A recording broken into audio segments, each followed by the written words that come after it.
Therapy Chat Podcast, episode 123. This is the Therapy Chat Podcast with Laura Reagan, LCSW-C. The information shared in this podcast is not a substitute for seeking help from a licensed mental health professional. And now, here's your host, Laura Reagan, LCSW-C.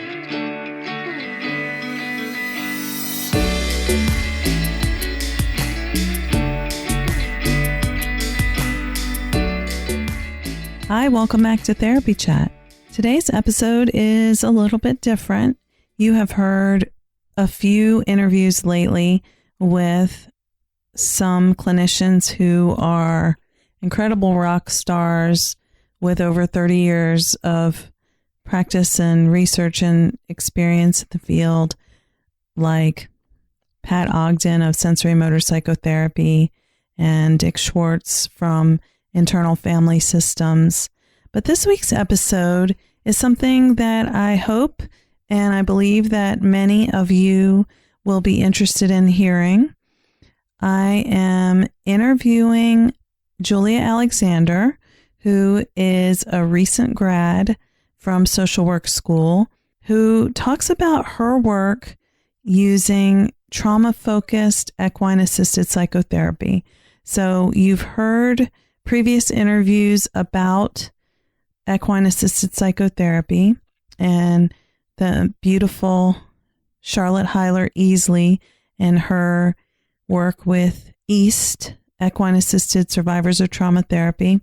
Julia is going to talk to us today about her experience as a relatively new social worker, learning natural lifemanship and how she uses it in her practice. So, of course, as a new grad, she has all the latest up-to-date information. And after attending natural lifemanship training, she learned a lot about trauma and neuroscience. So she's going to talk a bit about that in relation to trauma-focused EAP using natural lifemanship and kind of just more about what it's like for her, where she works, how this model supports her as a person, as a helping professional, and helps her support clients. So I thought this was a really interesting discussion. And, you know, although Julia is newer to the field, she has a lot to contribute, as we all do.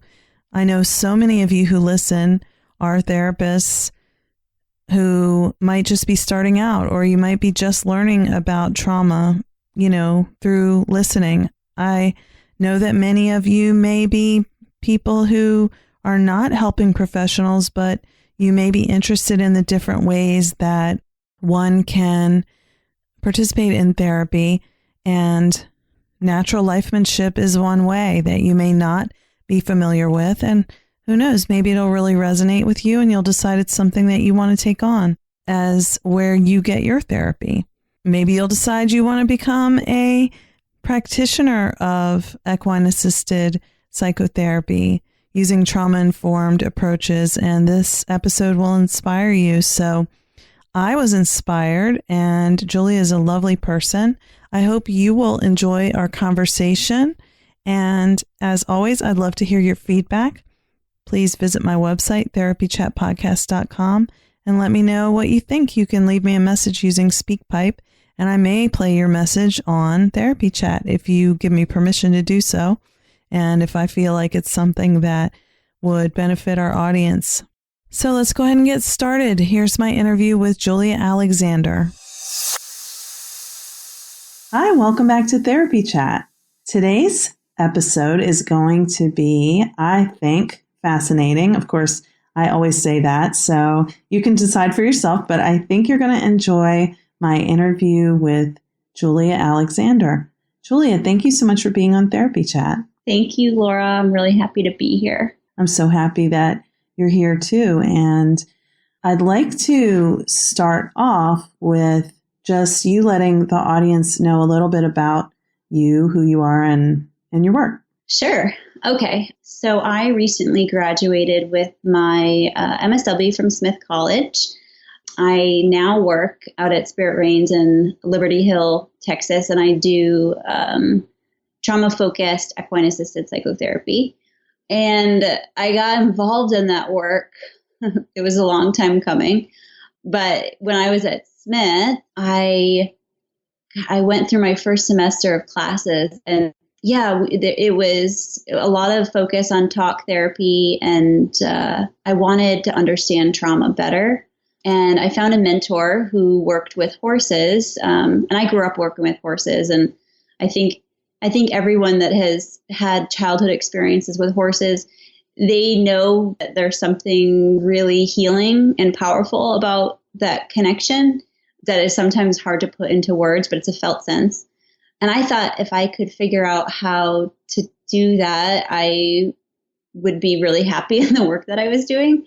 And it would help me understand my own experiences better as well. So anyways, long story short, my mentor sent me training for natural lifemanship. And I felt like I learned more in 3 days about the brain and about trauma and about myself and about connection than I had learned about any of those things within my schooling. So that's what led me to the path that I'm on now.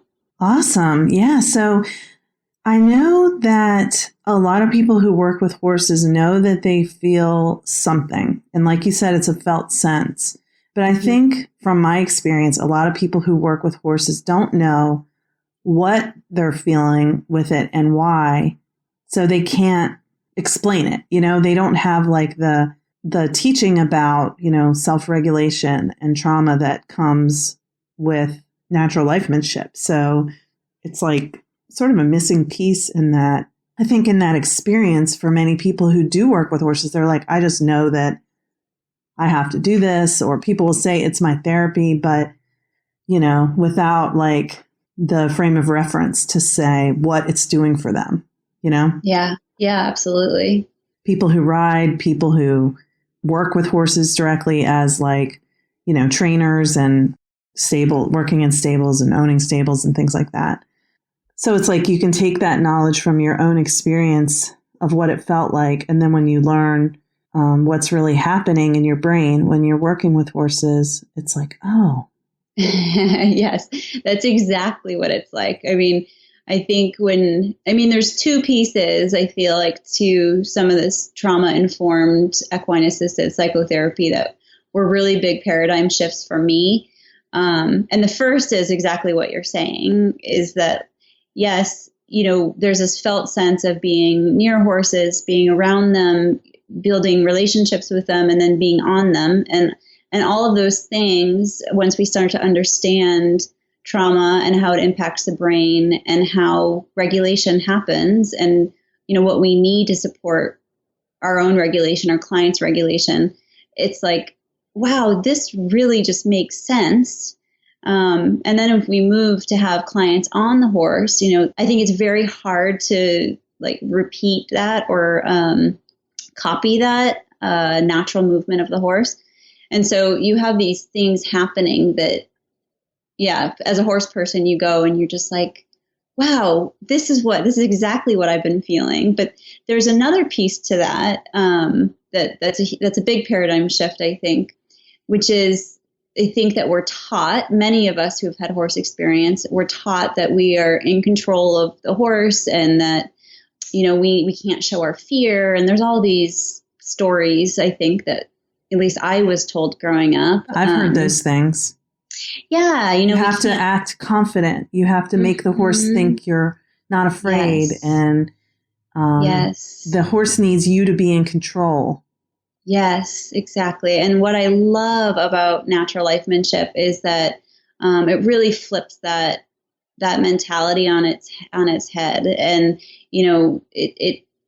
it talks about, as a principle-based model that we're not going to engage with horses in a way that we wouldn't want to engage with clients. So it's not about control. It's not about dominance. It's about connection, and it's about building a relationship where both parties can think and act for themselves, where both parties keep themselves safe. And make requests that don't damage relationships. And as we know with trauma, right, that, when we're dysregulated or when we're triggered, we can make decisions, or I guess it's not even decisions. We can react in ways that damage relationships. And so I think the healing, that comes in is rewiring the brain to develop different relationship patterns. And the horse, they're just so incredible at helping us to do that. So yeah, a lot of really amazing connections made once we understand the brain and once we look at horses as partners in this process and not as tools. Beautiful. Yeah. I want to ask you about one thing you said, but first I want to comment that what strikes me as being really different in natural lifemanship from what, I am not an experienced horsewoman, and people who listen to this podcast know that I've had more exposure to being around and working with horses and riding over the past couple of years than I hadn't had before, since I was, kind of an adolescent. But I think what I have learned in my more recent time around horses, there have been a lot of messages about the horse wants you to be the leader, and, you have to show the horse, kind of like that you're in charge and everything. And that's Sure. what makes the horse feel safe. And I've seen some things from natural lifemanship that say it's not about making the horse do what you want to do. It's about making a connection with the horse so that the horse wants to do what you're asking. Yeah.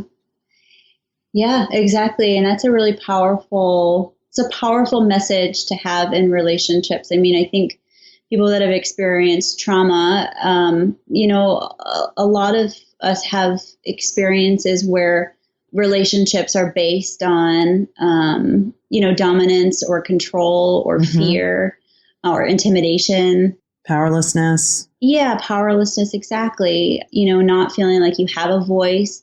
And those feelings are our body feeling. Our body feels that and stores that. And I think that with natural lifemanship, we open up our minds to the possibility of experiencing a different type of relationship that doesn't, where the foundation is not those things.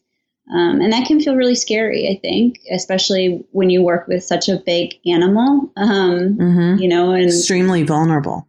Yeah, it's very vulnerable, but that's kind of where the work is, right? I mean, you put yourself in this position to not dominate, right? And to build enough trust where you do make a request out of a relationship, and the other party, whether it's a horse or a person, says, absolutely, I want what's best for this relationship. I want to connect with you. And if connection means that, you need me to follow you, then I'm happy to do that, because it doesn't hurt our relationship. It strengthens it. And obviously I don't think the horse is having that exact conversation in its head, but that's the foundation of. Well, the horse is kind of having that conversation in its body, just like a lot of what's going on for us.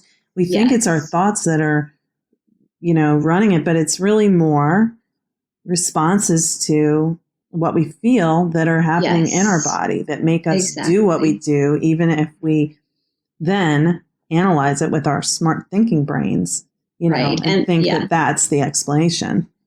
And a lot of this work, as we've talked about before, it's body based, it's felt sense. I mean, and some clients, are not in a position to be able to be really insight oriented. They just need support, feeling.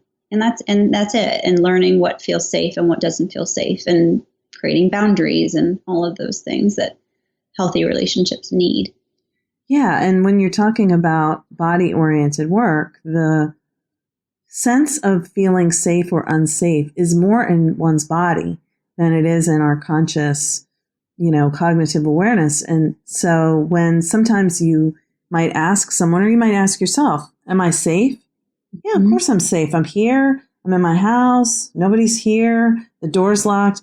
But that doesn't mean you actually feel safe. So it's like your thinking can fool you into thinking, oh yeah, I'm safe. But your body's saying, not safe. I need to run. I need to hide. And so it's like, what is your body telling you and what's happening for you that that's what you're feeling, even though you think it doesn't match what you should be feeling. Yeah. And I love that you said that, because I think that's part of where the power of working with horses, at least for me, seeing it daily, so profound, because we, I think, have taught ourselves in a variety of ways to override what our body is telling us, right? Like we use the neocortex and the cognitive thinking parts of our brain to say, I'm fine, I'm fine, I'm fine. Or, we put on a brave face, or we tell people we're okay when we're not, and push through. Yeah, we push through, and we try to survive. And when you're in the pasture with the horse, or when you're in a round pen with the horse doesn't understand non-congruency. I mean, they don't get that. They don't live in that world. They live in the present. And so they will react to non-congruency in a way that doesn't necessarily build healthy relationships. And so it is very powerful, I think, for people who engage with horses, who are used to being able to say, no, I'm fine, or to say, I'm not scared, but you can see it in their body. Everything is tense, or their shoulders are tense, or their jaws are clenched. And, the horse will, in a variety of different ways, they'll let them know, right, within the context of the relationship that they're trying to build. And that is so powerful. And I think that is, some of the work that's being done with somatic experiencing and sensory motor psychotherapy, really helping clients key in, right, to like what is happening in your body right now. Because a horse helps you stay in your felt sense, which can be really uncomfortable too, right?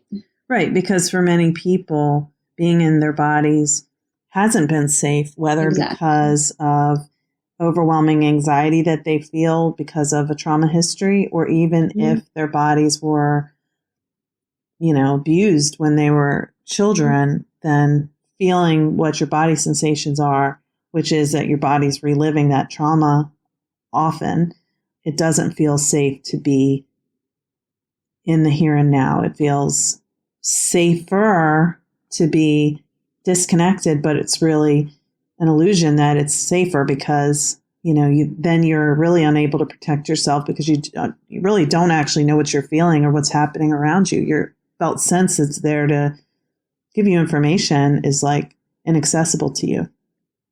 Yeah. And, I think that,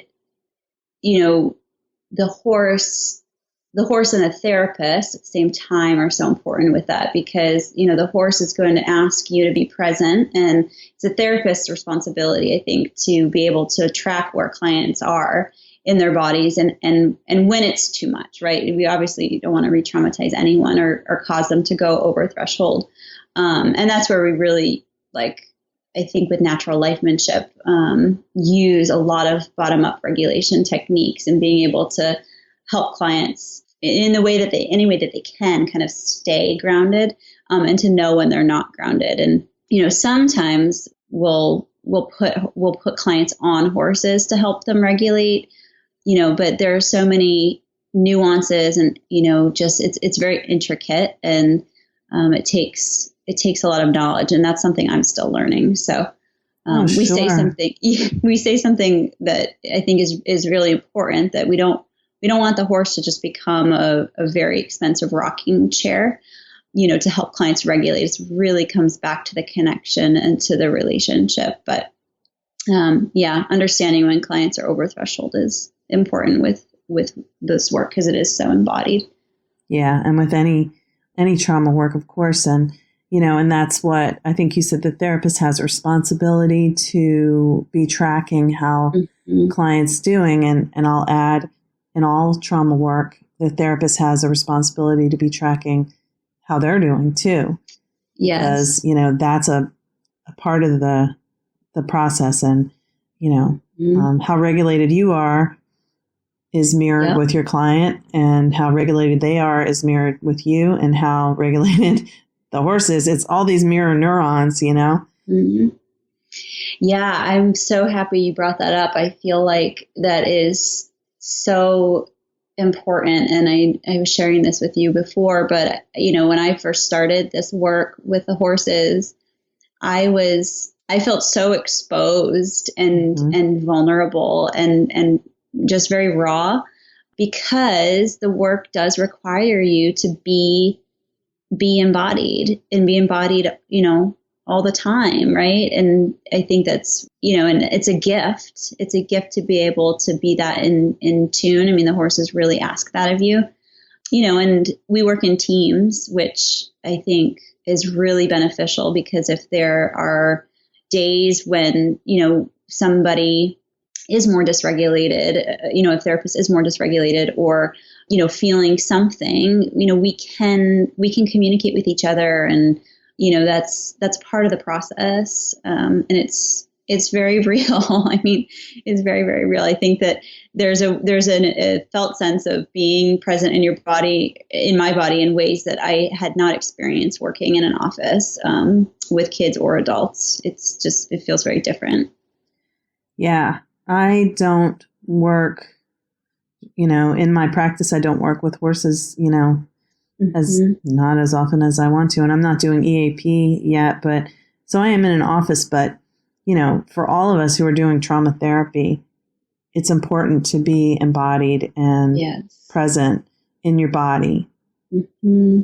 But no matter what your setting is, and I think being outside, you have a lot of opportunities for grounding. And but I really like what you said about how the working in a team means that when you're dysregulated, someone else is there to help you, and you're there to help them. And I mean, that too seems to parallel what you're doing with the horses. Yeah. And with clients. But I think that's so trauma informed. It is. I agree with you. I think that it is very trauma informed. And I think, we have a lot of conversations regularly about, how is this work impacting us, and how are we doing our own work? How are we connecting with the horses when we have free time? It is, I think there are so many parallel processes that play out, and being aware of them is really important, like with all trauma work. But yes, the teamwork is, it's the first time that I've done therapy in a team setting, and there's a lot to learn, but it feels incredibly supportive. So, and there's always one person who, has horse experience and knows the horses. And there's one person that is designated as a lead clinician. And it feels, it feels necessary for this work, because there's so many moving parts. Yeah. And it means if you need to take care of yourself, there's space for that, which, that's not necessarily the typical mental health practice paradigm. Right. I mean, and I have to tell you, and I tell everybody this, but I'm so passionate about this work and this model. I think that, when I go into work and I have the space to be able to sit with a herd of 30 horses for even just 15 minutes, right? I mean, it really does turn, I think, kind of mental health practice and agency practice on its head a little bit, because we're asked to take care of ourselves. And that's pretty profound. Yeah. And because in general, in our educational training programs for social work, counseling, psychology, marriage and family therapy, I don't think it's really, there may be an emphasis on self-care, but I often feel like it can almost be shaming. It's like, you should be doing self-care. And it's like, when would I be doing that? Because, in my agency, I have to see 12 clients in a day, and the sessions are like 5 minutes apart. So I do have a chance to go to the bathroom occasionally. But in my last field placement, I was working with kids, and my experience was, back-to-back sessions. And if I wanted to use the bathroom, then I could, but I would be late to sessions. And I loved my work there, and I learned so much, but I wanted to envision something different for my life and my work to sustain me. And I think that I couldn't imagine I couldn't imagine doing this work without the horses. For me personally, just where I am in my own career development and my own my own trauma processing, like this felt right, and I was motivated to make that happen, which is an understatement. Yeah, so awesome. So I do want to ask two more things. I know we don't have a lot of time, but I guess one is kind of more of not a question, but you and I met at a retreat held by the wonderful Rebecca Wong in New York, and it was an equine retreat. And I really hadn't been around horses much at all, and you were much more experienced with horses. But something you said really struck me when you mentioned that how important consent is, which it is. Consent is like everything in any relationship. And when you said something about, I'm just not clear about consent, with this horse, like you were kind of trying to ask within the framework of what we were doing, like, how do we make sure that the horse is consenting to us touching them? Sure. And, that resonated so much for me because I work with survivors of sexual violence. I've done that work for now almost 16 years. And I felt the same way in the group. I had that same question. Where's the consent with this? How does that work in this environment and this type of interaction with this horse? And it was something that I really, I guess, again, what really made me understand how natural lifemanship is really special. So I just wanted to see if you could say a little more about consent and the interaction with the horses and, why that's so important. I mean, it's like almost like we know why it's important, but still. Right. Yeah, I'm happy you brought that up. I think that this is a conversation that is constantly in process. And yes, I think that, I don't have training in the other forms of equine assisted therapy or learning, so I can't comment on those particular practices. But I think that natural lifemanship does a really good job at bringing up this idea of consent and control into the conversation.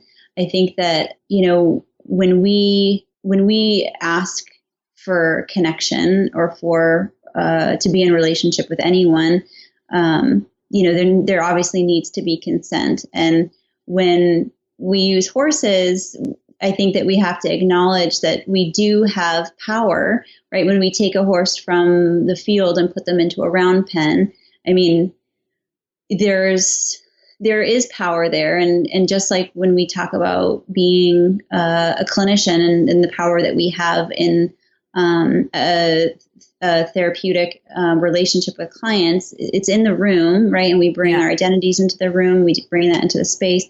So I think that we try really hard to be mindful of what that looks like. And sometimes we do work with horses that are, in the field, but, where's the choice, right? And I think that natural lifemanship does a beautiful job at making aware kind of relationship patterns where choice hasn't been an option and definitely brings that into the forefront. And I think that we, in my work, are continuing that conversation of how can we get even better at looking at kind of some of the ethical nature of involving horses in relationships where, who knows, maybe some horses don't want to have relationships with certain clients. Maybe it's not a good fit. Maybe some horses are tired on a certain day and don't want to be in the round pen. So I don't have a good concrete answer except for that it's a conversation that needs to continue to happen. I think with anyone that uses horses in therapy settings.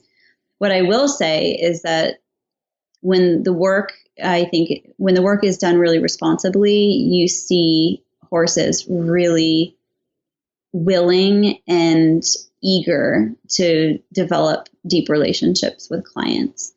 And you don't see it being something that sours them or makes them feel really, really drained at the end of the day. I think when the work is done responsibly, it's really beautiful to see. But yeah, that conversation of consent is one that I think we we will keep having. I hope that answers your question. Yeah, that was a beautiful answer. And, there's no simple answer there. It's, Right. It's an animal that, if they really had their own choice, they wouldn't be living in barns and, they wouldn't Right. be on farms and stuff. They would be in the wild. But Sure. so there's a limitation on how much consent they can have in our current culture. But the ethical aspect, just because it's complicated doesn't mean you don't consider it, Right, exactly. Just like any power dynamic in relationships, if we ignore it, then the power goes unchecked, and I think that's where things start to get they can start to get dangerous, right? Absolutely. So yeah. So that was the other part I wanted to ask you about is when you say that natural lifemanship is principle based, can you explain what you mean by that? Sure. So natural lifemanship talks a lot about applying principles that are universal. So they use horse psychology, and anything that they apply to the horse, they would like it to also be able to equally apply to clients. So the nice thing about that is that I've found personally in my own experience, I can bring in other forms of training that I have into this work. So I can use the horse psychology. I can use that relational piece, the piece about connection. And then I can also use the trainings that I've done. And I think that the model fits so well with so many of the other, brain-based, bottom-up, trauma-informed regulation pieces that it just clicks. It clicks well. And I like that because a lot of horse work, as I said before, I think tends to veer towards the side of dominance and control, even when we don't want to really acknowledge that. I think the horse world, which I've been in my whole life, it can have that feel to it. So I think people just think that's how it is and that's what you do, and they just don't have the real thought of the horse as a true sentient being, and they right, just don't. Yes. It's not that it's just not the mindset because it's not Yeah, I think that it's not intended to do harm. It's just thought that that's how things are. Right, and I think we need to challenge that when we say horses aren't capable of being able to control themselves. And I think what natural lifemanship says is, would you ever say that about a client, or would there be the expectation that eventually we're going to support this client in being able to self-regulate? And I think this model believes that with time and with experience, and we talk a lot about repetitive, patterned experiences, and we can think for ourselves. We can act in the best interest of our relationships. So that's principle based. And then, like I said before, being able to bring in all of the other pieces of, I think, who I am as a person and as a clinician, and all my previous training fits really well with this model. That's awesome. I thank you so much, Julia, for being on Therapy Chat today. I think that people who are listening to this are going to really resonate with what you talked about, and how, what it's like to be a new clinician, doing this really beautiful, powerful work. And, I think people will be able to see themselves in either as a potential client or as a therapist, who may want to go in that direction, that you just explained in such a clear way how this is for you. And I'm really grateful. Well, I'm very grateful to be able to share. I love this work so much. So yeah, thank you for having me. Thanks so much for listening to my interview with Julia Alexander about trauma-focused equine-assisted psychotherapy using natural lifemanship. I hope to have further discussions about natural lifemanship on the podcast, but one of the things that I really enjoyed about talking with Julia is just hearing her perspective as a new practitioner.